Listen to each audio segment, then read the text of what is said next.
అది దాడి చేయడానికి చూడలేదు, అది గూడు ఎత్తుక్కుంటుంది.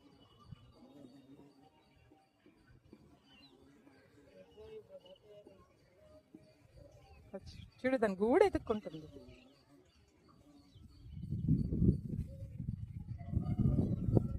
నేను దానికి భ్రమరు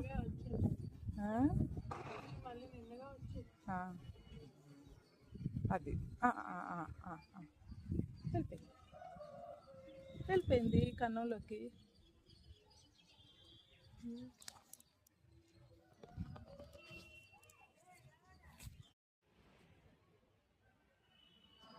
ఇప్పుడు ఇంకో భ్రమరం వచ్చి ఇంకో కర్రను సెలెక్ట్ చేసుకుని చూడండి. అక్కడ ఆ సెలెక్టెడ్ పాయింట్ చూసుకొని అక్కడ అది హోల్ చేసుకుంటుంది, దాని స్థావరం ఏర్పరచుకుంటుంది అన్నమాట.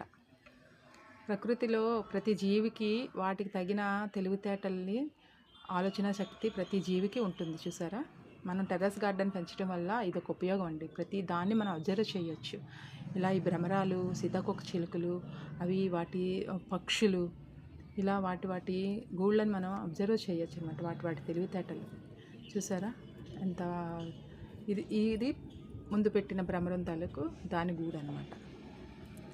వీడియో ఎలా ఉందో చూసి నచ్చితే లైక్ చేయండి, షేర్ చేయండి, కామెంట్ చేయండి.